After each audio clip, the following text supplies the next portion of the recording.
Hello dear students, good evening. मैं प्रेमजीत मिश्रा, मेरे YouTube channel में आपका स्वागत करता हूँ। आज के क्लास में हम पढ़ेंगे गॉसेस लॉ और गॉसेस थ्योरम इन इलेक्ट्रोस्टैटिक्स। तो बेसिकली गॉसेस लॉ किस आधार पे बेस्ड है और गॉसेस लॉ क्या कहता है, और Gauss's theorem basically Gauss's law को गॉसेस थ्योरम भी आपका मतलब कह सकते हैं। एक तरह के वो तरह तरह के बुक्स में तरह तरह के लिखा है। तो इसका अगर नॉर्मल स्टेटमेंट अगर हम पढ़े कंसिडर करें तो क्या होगा, इसका नॉर्मल स्टेटमेंट चलिए देखते हैं। This theorem states that the surface integral of electric field intensity through any closed surface in a vacuum is equal to 1/epsilon times the total charge enclosed within that surface, है ना।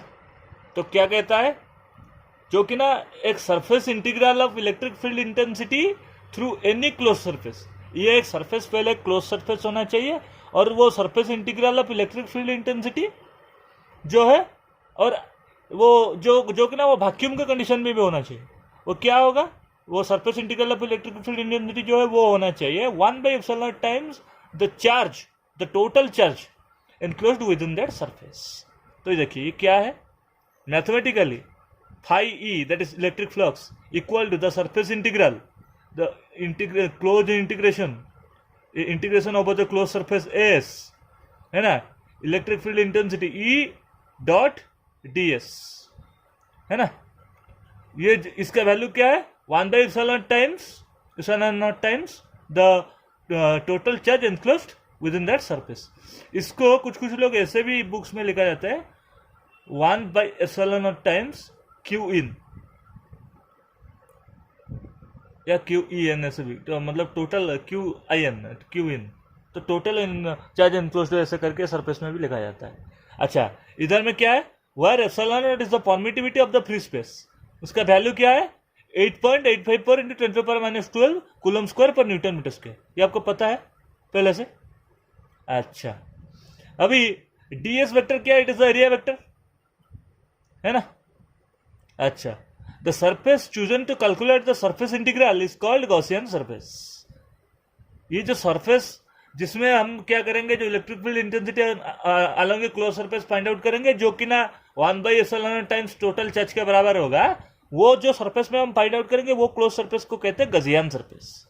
तो Gaussian surface basically क्या है, Gaussian surface क्या है, तो it is an imaginary close surface. Gaussian surface जो है वो इमेजिनरी क्लोज सरफेस है, पहला चीज।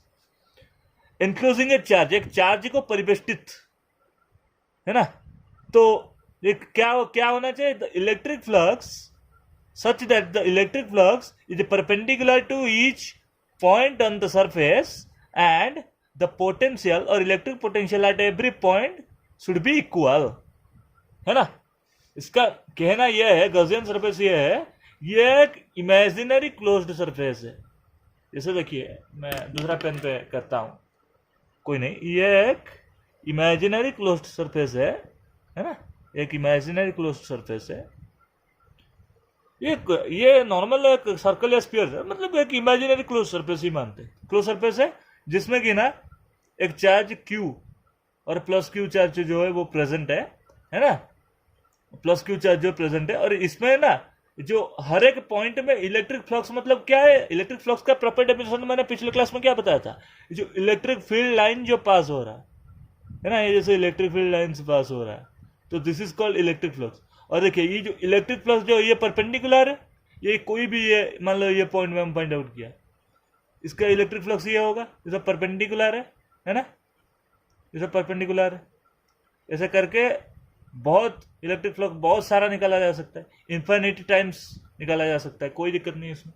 अच्छा, तो ये क्या होता है, और उसमें क्या है ना, हर एक पॉइंट में मान लो इधर में एक पॉइंट ले लिया और इसका परपेंडिकुलर ये हो गया इलेक्ट्रिक फ्लक्स, तो मतलब इसमें और एक चीज है, हर एक पॉइंट में इसका जो पोटेंशियल है ना, हर एक पॉइंट में जो पोटेंशियल है वो इक्वल होगा। मान लो इसमें पोटेंशियल अगर V1 या V2 और ये V3 हुआ, मान लो पोटेंशियल 10 वोल्ट रहा, इसमें भी 10 वोल्ट रहेगा, इसमें भी 10 वोल्ट रहेगा, हर एक में पोटेंशियल इक्वल है ना। तो गॉसियन सरफेस में पोटेंशियल इक्वल रहता है और इलेक्ट्रिक फ्लक्स जो है वो परपेंडिकुलर होता है। हर एक पॉइंट में, वो पॉइंट को परपेंडिकुलर होता है ना। और ये ना और ये जो इलेक्ट्रिक फ्लक्स किस में फाइंड आउट करता है, मतलब गॉसेस थ्योरम में, वो गॉसियन सरफेस में इलेक्ट्रिक फ्लक्स कैसे फाइंड आउट होता है, वो हमेशा ना मतलब क्लोज्ड सरफेस में, सरफेस के अंदर जो चार्ज होता है उसको लेके वो फाइंड आउट करता है। वो क्यों होता है वो मैं स्पेशल केसेस में कुछ बताऊंगा। अच्छा, अभी गॉस लॉ का प्रूफ देखेंगे। गॉस लॉ का प्रूफ क्या है, बराबर। अच्छा, तो let us consider a positive charge Q situated at a center of the sphere of radius r shown in the figure। अभी देखिए ये एक फिगर हमने कंसीडर किया। Let us consider a positive charge Q plus Q, है ना। और ये जो है ना, ये क्लोज सरफेस में स्थित है ना। और ये जो है इसका रेडियस जो है r है ना, रेडियस इसका r है। अच्छा, let us consider a small surface here ds। ये एक स्मॉल सरफेस है ds। ये सरफेस को जो यूनिट नॉर्मल वेक्टर है ये अलोंग परपेंडिकुलर जा रहा है ना। और ds का जो मतलब एरिया वेक्टर जो होगा वो परपेंडिकुलर टू दैट सरफेस रहेगा। ये जो एरिया वेक्टर रहेगा ये परपेंडिकुलर टू द सरफेस रहेगा। और परपेंडिकुलर टू द सरफेस के अलोंग में जो है क्या है, ये यूनिट नॉर्मल वेक्टर रहेगा, बराबर। यूनिट नॉर्मल वेक्टर अलोंग तो ये होता है ना, एरिया वेक्टर होता है ना। ये पहला चीज। दूसरा चीज क्या है, और ये जो मतलब अपना जो आर कैप है ना, तो वो जो डिस्टेंस है वो किस डायरेक्शन में जा रहा है। नॉर्मली जो R square into R cap होता है, तो वो जो मतलब 1/r² इंटू आर कैप होता है, तो आर कैप है जो वो इसका unit vector pointing from charge plus Q to the surface element. ये प्लस Q से मतलब सरफेस एलिमेंट को ये कैसे जा रहा है ना। अच्छा, इसमें और एक चीज जो है, देखिए ये जो इलेक्ट्रिक फील्ड इंटेंसिटी इसका क्यों आउटवर्ड जा रहा है। अभी देखिए मैंने कोई एक क्लास में बताया था पिछले में, क्या मैं पिछले क्लासेस में ये बताए थे कि जो पॉजिटिव चार्ज के हेतु, पॉजिटिव सोर्स चार्ज के हेतु जो हमारा इलेक्ट्रिक फील्ड इंटेंसिटी होता है वो रेडियली आउटवर्ड्स होता है। तो ये जाहिर सी बात है ये रेडियली आउटवर्ड्स होगा, और ये क्लोज्ड सरफेस है, ये गॉसियन सरफेस कंसिडर कर सकते है ना। और इसमें प्लस Q चार्ज है, इसका रेडियस r है, और इसमें स्मॉल एलिमेंट हमने कंसिडर किया ds, एरिया एलिमेंट, और इसका यूनिट नॉर्मल इधर आउटवर्ड्स हुआ, और इसका इलेक्ट्रिक फील्ड इंटेंसिटी भी आउटवर्ड्स हुआ, ये सब कंसिडर किया। तो अभी इसमें the electric field intensity at every point on the surface of the sphere सब इक्वल है। ये इधर में कुछ भी पॉइंट लेंगे तो इलेक्ट्रिक फील्ड इंटेंसिटी इक्वल रहेगा। इसका वैल्यू क्या है, electric field intensity E vector equal to 1/4πε0 Q/r²। ये तो मैग्नीट्यूड हुआ, लेकिन डायरेक्शन क्या होगा, आर कैप के डायरेक्शन में, है ना, जो कि ना इक्वेशन 1 है। अभी where R cap is the unit vector pointing from charge plus Q to the surface element. Plus Q से सरफेस एलिमेंट को जो जा रहा है ना, तो ये यूनिट वेक्टर आर कैप है ना। अच्छा, अभी इधर में इलेक्ट्रिक फील्ड इंटेंसिटी का एक्सप्रेशन फाइंड आउट हुआ। अभी क्या, therefore by definition the electric flux passing through small area element ds। देखिए ये स्मॉल एरिया एलिमेंट ds को जो इलेक्ट्रिक फील्ड लाइन से और इलेक्ट्रिक फ्लक्स जो पास हो रहा है वो क्या होगा, स्मॉल होगा। जैसे ये स्मॉल एरिया एलिमेंट है इसीलिए स्मॉल इलेक्ट्रिक फ्लक्स पास होगा, जो कि ना d∅e होगा। और उसका वैल्यू हमको पता है E.ds होता है ना। और इधर में एक चीज है, मतलब ये लास्ट पेज में एक चीज ये कैरी फॉरवर्ड करते हैं। देखिए मैं इधर में भी लिख लेता हूँ, कोई दिक्कत नहीं। देखिए ये जो n वेक्टर है ना, n वेक्टर है, ये पहला वेक्टर होता है, उसका मैग्नीट्यूड होता है बाई उसका मैग्नीट्यूड होता है, तो ds vector by ds vector का मैग्नीट्यूड। तो इधर में जो ds है, ये देखिए जो E.ds है ना, ये ds वेक्टर को फाइंड आउट करने के लिए इधर से क्या होगा, ds इक्वल टू, ये देखिए ds वेक्टर का मैग्नीट्यूड नॉर्मल ds, तो n कैप इंटू ds हो गया। तो यही इक्वेशन का वैल्यू जो है ds का वैल्यू इधर में पुट कर लेंगे। ई वेक्टर का इधर का वैल्यू है पता हमको, ई वेक्टर का वैल्यू इधर से उठा लेंगे, और ds का वैल्यू इधर से उठा लेंगे, इधर डाल देंगे। तो क्या हुआ, d∅ equal to 1/4πε0 into Q/r² into R cap into n cap into ds हो गया। अच्छा, अभी क्या हुआ, देखिए इधर को कुछ साइड करें, 1/4πε0 इसको एक साइड किया, Q इंटू ds/r² इसको एक साइड में किया, अभी R cap dot N cap इसको एक साइड में। अभी देखिए ये आर कैप जो है ये भी यूनिट वेक्टर है, और एन कैप जो है ये भी यूनिट वेक्टर है। दोनों का मैग्नीट्यूड है 1, दोनों का मैग्नीट्यूड है 1। तो इसको हमने कंसिडर करेंगे। तो अभी R cap dot N cap उसका क्या होगा, तो आर एन कॉस थीटा होगा। तो इसका ये देखिए, ये भी जो दो कंसिडर है, ये यूनिट का वेक्टर का इसका मैग्नीट्यूड क्या है, 1 है। ये भी 1 है, ये भी 1 है, बराबर। ये देखिए, ये भी 1 है, ये भी 1 है। अभी कॉस थीटा, थीटा एंगल कितना है, ये देखिए, आर कैप इस डायरेक्शन में जा रहा है, एन कैप इस डायरेक्शन में जा रहा है। देखिए डायरेक्शन इक्वल हो तो थीटा कितना होता है, 0 होता है। तो डायरेक्शन इक्वल हो तो थीटा 0 होता है। तो R cap dot N cap क्या होगा, R cap into N cap into cos 0। तो कॉस 0 का वैल्यू 1 और हर इक्वल का मैग्नीट्यूड, मतलब सभी का ये जो मैग्नीट्यूड का वैल्यू ये भी 1 है। तो 1 इंटू 1 इंटू कॉस 0 1, तो टोटल 1 हो गया। तो ये 1 हो गया, इधर 1 होकर मल्टीप्लाई हो गया, तो वही आया 1/4 pi epsilon naught Q D S by R square, जो कि ना डी फाई का आया एक्सप्रेशन। इसको इक्वेशन 2 नाम दे दो। फिर फाइनल अभी हम क्या करेंगे, तो इधर में देखिए, इतना तक तो समझ में आ गया हमको, इतना तक समझ में आ गया। आगे हम क्या करेंगे, therefore the total electric flux passing through the whole close surface area of the sphere is given by, देखिए डी फाई से फाई लाएंगे तो क्या करेंगे, इंटीग्रेशन करना पड़ेगा, है ना, इंटीग्रेशन करना पड़ेगा।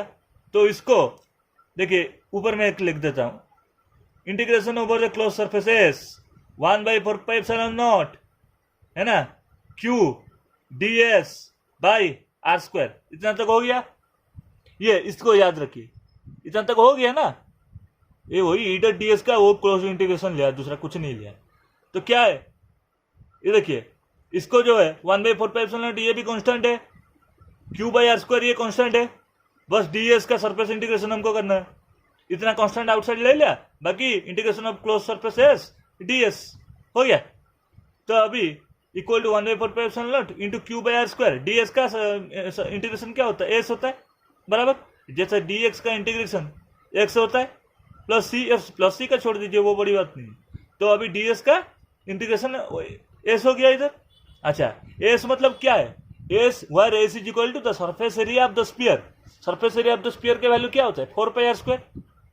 तो इधर में मल्टीप्लाई कर लीजिए 4 पाई आर स्क्वायर, देखिए क्या होगा, फाइनल एक्सप्रेशन क्या होगा, तो phi E equal to 1/4 pi epsilon naught into Q by R square into 4 pi R square. अभी आर स्क्वायर से आर स्क्वायर कट गया, 4 पाई से 4 पाई कट गया, तो हमको बचा क्या, तो phi E equal to Q by epsilon naught, जो कि ना हमारा रिक्वायर्ड एक्सप्रेशन है ना। तो क्यू बाई एप्सिलॉन नॉट हमारा मैथमेटिकली आया था ना, ये फॉर्मूला, ये देखिए मैथमेटिकली ये लिखा था ना इधर, देखिए मैथमेटिकली ये E dot D S equal to 1/एप्सिलॉन नॉट क्यू, वो है, या phi equal to Q by epsilon naught और 1/एप्सिलॉन नॉट इंटू क्यू, वही है रिक्वायर्ड एक्सप्रेशन, ये हो गया। तो अभी चलिए गॉसेस थ्योरम में कुछ इंपॉर्टेंट पॉइंट डिस्कस करते हैं। तो important point about Gauss's law और गॉसेस थ्योरम, ये क्या है, देखिए ये जो इलेक्ट्रिक फ्लक्स जो है ना, ये जो टोटल इलेक्ट्रिक फ्लक्स जो निकला है, इलेक्ट्रिक फ्लक्स कभी भी ना कोई सरफेस को, मतलब कोई सरफेस पे डिपेंड नहीं करता। सरफेस कुछ भी हो, सरफेस कुछ भी हो, वो क्लोज सरफेस होना चाहिए, वो स्फीयर हो, वो क्यूब हो, या फिर वो कोई इरेगुलर शेप्ड सरफेस हो। इसमें बस हमको यही याद रखना है, ये क्लोज्ड गॉसियन सरफेस होना चाहिए। गॉसियन सरफेस मतलब कोई भी इमेजिनरी क्लोज सरफेस, और इसमें चार्ज जो है इनसाइड रहना चाहिए। क्यों इनसाइड रहना चाहिए, सेकंड केस में देखेंगे।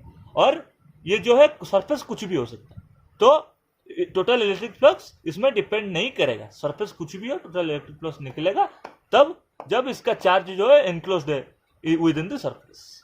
दूसरा चीज क्या है, अभी देखिए ये एक इरेगुलर सरफेस हमने कंसिडर किया है, जिसमें ना कुछ चार्जेस जो है अंदर सिचुएटेड है, कुछ चार्जेस जो है बाहर सिचुएटेड है ना।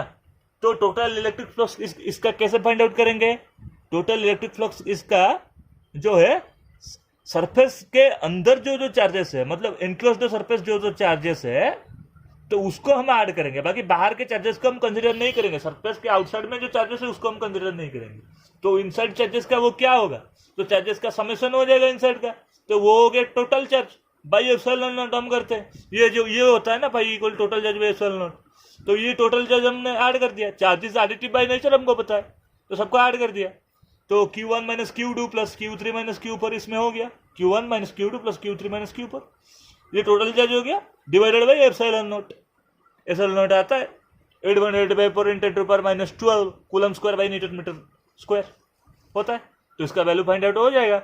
ये एक नॉर्मल केस है, इसको मैंने इसलिए समझाया, इसलिए मैं बोलता हूं कि चार्ज हमें तो अंदर रहना चाहिए। अभी इधर में देखते हैं, सपोज ये एक क्यूब हमने कंसिडर किया है ना, ये क्यूब हमने कंसिडर किया और एक क्यूब आज 6 फेस, 6 इक्वल फेसेस, एक क्यूब का 6 फेसेस होता है। अगर हमने चार्ज को कोई सेंटर में लिया है तो ईच फेसेस में हमारा कितना इलेक्ट्रिक फ्लक्स होगा, नेट इलेक्ट्रिक फ्लक्स कितना होगा पर ईच फेस, ईच फेसेस में इलेक्ट्रिक फ्लक्स कितना होता है। देखिए फाई नेट होता है या फाई इलेक्ट्रिक फ्लक्स कितना होता है, क्यू बाई एप्सिलॉन नॉट होता है। देखिए 6 फेसेस के लिए 6 फेस मिलके क्यूब होता है, क्यू बाई एप्सिलॉन नॉट हुआ है ना। 1 फेस के लिए क्या होगा, क्यू बाई 6 एप्सिलॉन नॉट ये होगा। तो 1 फेसेस के लिए ये वैल्यू हुआ क्यू बाई 6 एप्सिलॉन नॉट। अभी अगर मान लो फॉर n फेसेस होता तो क्या होता, n नंबर ऑफ फेसेस होता। कोई भी हम गॉसियन सरफेस लेते हैं, इमेजिनरी क्लोज सरफेस, और n नंबर ऑफ फेसेस होता तो इसका रिजल्टेंट इलेक्ट्रिक फ्लक्स या टोटल इलेक्ट्रिक फ्लक्स इसका क्या कैसे फाइंड आउट करते हैं। तो उसका ये होता कि फॉर ईच फेस, इसका फॉर ईच फेस करते हैं तो for each face total electric flux कैसे फाइंड आउट करेंगे। इसका जो जनरल फॉर्मूला है that is for n faces 1/n times q by epsilon not. इसका ये जनरल फॉर्मूला है फॉर n फेस, है ना, that is the general formula. n is the number of faces, कुछ भी हो, 2 नंबर ऑफ फेसेस के लिए 1/2, 6 नंबर ऑफ फेसेस ये जैसे क्यूब 1/6 होगी, बराबर। यही होता था फॉर्मूला। और ये हो गया important point of Gauss's law. तो आज की क्लास में हमने पढ़ा गॉसेस लॉ और गॉसेस थ्योरम इन इलेक्ट्रोस्टैटिक्स। आज का क्लास अगर मेरा अच्छा लगा तो मेरे वीडियो को प्लीज लाइक करिए, शेयर करिए और मेरे चैनल को सब्सक्राइब करना मत भूलिए। और बाजू में जो बेल आइकन का बटन है इसको भी दबा दीजिए ताकि मेरा हर एक वीडियो का नोटिफिकेशन आपको सबसे पहले मिले। तो चलिए अगले क्लास में मिलते हैं कुछ नए एक्साइटिंग वीडियो के साथ। तब तक के लिए bye, have a nice day.